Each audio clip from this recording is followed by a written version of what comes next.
गुरु नानक देव जी के आगमन 556वां प्रकाश उत्सव से मना रहे गंगापुर सिटी विच। साध संगत जीओ, गुरु नानक देव जी तो आने तो पहले इस संसार विच की हालत सी। धर्म पंथ लगा के उड़ रहा सी, जाति पाति का भेदभाव सी, ब्राह्मण मुल्ले काजी आपस में लड़ा रहे सन पब्लिक नू, कोई बोल बाला नहीं सी धर्म का। सारा समाज चार वर्ण बंटिया हुआ सी, ब्राह्मण खतरी सूद ते वेश। तो भाई ब्राह्मण सा वो अपना आप बड़ा उच्चा समझते सन। उन्होंने ये नहीं कि नहीं ज्ञान देवा किसी आप जंगलों में जाके कंधार जाके तपस्या करते सन, खतिया लड़ने वास्ते भेजते सन। शूद्र में कोई बकत नहीं सी। शूद्र आदमी उस टाइम धर्म ग्रंथ सारे संस्कृति सन, कोई फारसी सन, तो कोई पढ़ने वाला है ही नहीं, कोई सस्ता बताने वाला नहीं सी। उस टाइम साढ़े रहबर गुरु नानक देव जी का अवतार आया, जलती हुई धरती नूं पुकार के अकाल पुरख ने एक नूरी अवतार को भेजा। आप जी का जन्म राय भोई जी तलवंडी होया। आप जी का जिस टाइम जन्म हुआ उस टाइम पूरे संसार में जिस तरह बिजली धुआं होता है, धुआं उड़ के उजाला हो गया। लोगों ने देखा ये नूरी बच्चा क्यों आया, इसने जनेऊ का खंडन करा। देखा सर्प का कोतक आप बंदे से आ रहे सन, खेता में जाकर देखा तो सर्प के बैठा नाक फैला के बैठ छाया कर रहे थी। वो देखा है कौन नूरी बच्चा। राय गुलाम ने देखा कि गुरनानक साहब ने तो देखा उन्होंने कि रबी नूर है, एक अकाल पुरख में नूर है। अब इस तरह करके आप जी नू जो बड़े होते गए, आप जी नू पिताजी ने 20 रुपए दे के क्या कि आप जाके व्यापार करो, कार बैठने कोई फायदा नहीं है। आप चुकाड़ा मंडी गए, 20 रुपए पिताजी ने आप मिलते 20 रुपए की वक्त उस टाइम लोधिया का राज सी। लोधिया का 1 रुपए का खर्चा 1 रुपया 50 रुपए के बराबर होता सी उस टाइम। ते उन्होंने जाके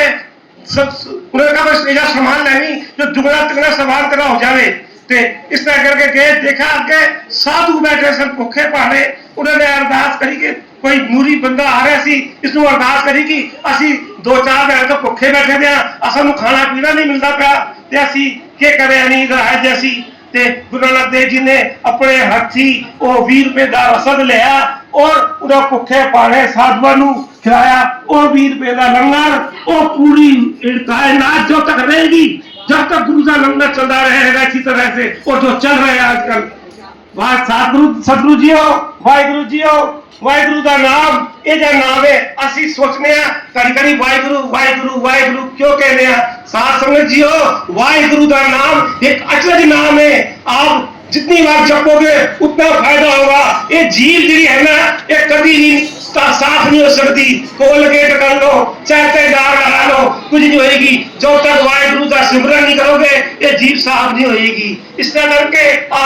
आपने सत्संग में आए हो, आप बड़भागी हो, आपनू बहुत बहुत बधाई हो गए। आज देने दी ऐसा करके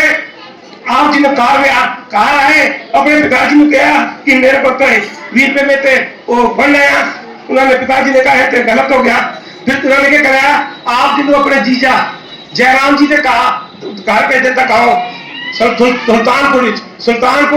उन्होंने कहा कि नौकरी लगा दो कुछ नहीं, तो आपने उधर नौकरी लगा देती, रसद दी थी। आपने उधर मोदी का काम कराया। मोदी किसको कहते सन कि राशन की दुकान होती सी, उसी से शहर नवाब में वंड के धंधे सन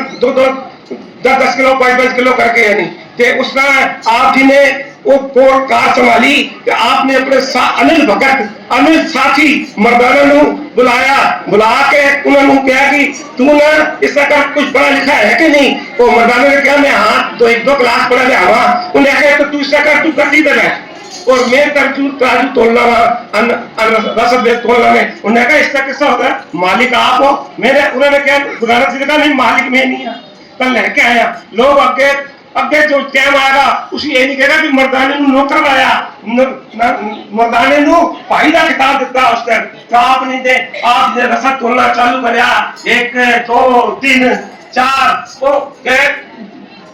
मर्दाना बोले बाजी आगे तो बना तुझे नहीं 5 6 7 रुक जाते अरे 7 क्यों रुक जाओ अरे 7 नाम है 7 नाम है उन्हें कहा तुसी जानो फिर के बाद नो फिर 9 तो रुके आगे 9 में बटालिया एक खाली नहीं होगा भंडारे 9 ना ये नाम है 9 कभी खाली होगा आप पढ़े लिखे बैठे हो 9 का पहला पढ़ा 9 एकम 9 दुनिया 18 8 और 9 9 दिया 27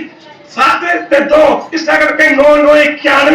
91 जोड़ा पूरे 9 81 9 9 81 तो 9 बढ़ेगा इस तरह करके सारे आपने कहा 9 ना लो गुरु का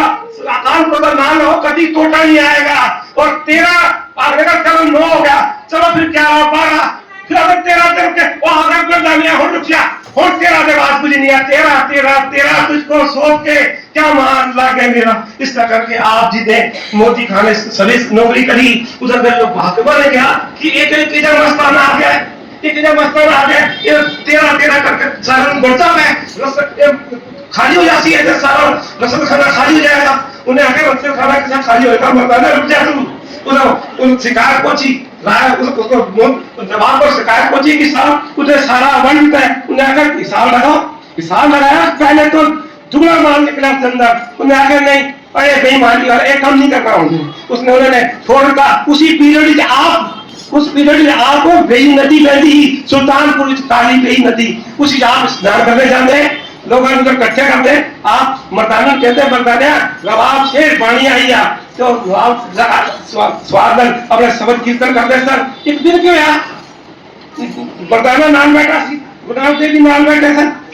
उन्होंने जो ही छाल मारी बेई नदी के अंदर घंटा हो गया 2 घंटा हो गया 4 घंटा हो गए मर्दाना ने सोचा चलो गुरुजी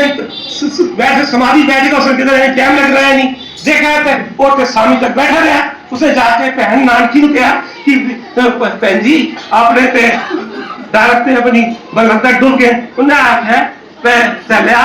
नानक ते लोगों को तारने वसा आवे तू कह रहा डुल गया नहीं कभी मर ही नहीं सकती सारे जाल पवाए गए जाला चो कड़ा दिन निकलेगा कुछ भी 3-3 जने बाद आप गुरु नानक साहब किधर गए सन मैं आप जी को बताना भविष्य पुराण लिखा मिल जावे पूरे व्यास चीज लिखा मिल जावे आप दुर्दरगाह ले गए दुर्दरगाह विचों आप आदेश होया कि हे नानक एक कलयुग होया था इस टाइम कलयुग इस लोगों संभाल और तू जाकर समझा इस तरह लोग तड़पने पे उन्हें पाल उतारा कर उन्होंने आके ठीक है मैं जा रहा तो आप जी कटोरा मिला प्रसाद लेके आप 3 दिन बाद आपने छोड़ने आए नहीं वही नदी 3 दिन बाद आप निकले आप निकल गए और आप जी ने जो ही नारा लगाया ना कोई हिंदू ना कोई मुसलमान उन्होंने आख्या ये क्या हो गया इतना जाए आके ये जी गल्ला पूछना टाइप की गल्ला करते हुए लेते हैं उन्हें आख्या नहीं हूँ मैं काम नहीं करना मैं हूँ 4 उदासियां जाता तो 4 तरफ आप जी ने नंगे पैर सब तो ज्यादा चार नंगे पैर आपने चारों दिशा उदासियां की थी जो ही आप गई नदी तो निकले आप जी आदेश मिला आप जी आदेश पक्का आदेश मिला हे नानक तू जाके लोगों कहीं पा और मैं तुम्हें नहीं मैं तुम्हें जो तुम्हें सेवेगा और नजर निहाल हो जाएगा जो तेरा नाम सेवेगा उसमें निहाल हो जाएगा जो तेरे श्रवण कीर्तन को सुनेगा वो भी निहाल हो जाएगा नानक जिस ऊपर तेरी नजर उस ऊपर मेरी नजर जिस ऊपर तेरा कर्म उस पर मेरा कर्म आपका तेरा नाम पारब्रह्म परमेश्वर मेरा नाम गुरु परमेश्वर इसका आज्ञा हुई इसका करके चारों दिशा आपने जो प्रचार प्रसार किया आप जी मक्का मदीना बगदाद कई जगह ते गए जगह ते गए आपने काजियां ज्ञान दिता आपने ब्राह्मणों दान दिता आप जी अनिल भगत होए कई आप ये जे रहबर ये जे गुरु दा आज असि जगन प्रकाश मना रहे हैं आप साथ संगत को लख लख बधाई होवे साथ संगत जी हो गुरुओं का इतिहास अगर सालों बदी बोलता रहे ना तो खत्म होगा तारे गिने जात है गुरु नानक दे तारे नहीं, तारे आसमान दे गिरे साथ जा सकते हैं, पर गुरु नानक दे तारे हुए नील तारे गिरे जा सकते। वाहिगुरु जी का खालसा। वो अक्षर वादा भूल चुको क्या, वहां पर का टाइम भी ज्यादा हो गया, मैं इतने समय है क्या, आप अभी तो बेटा बनना। बोले सोनियाल।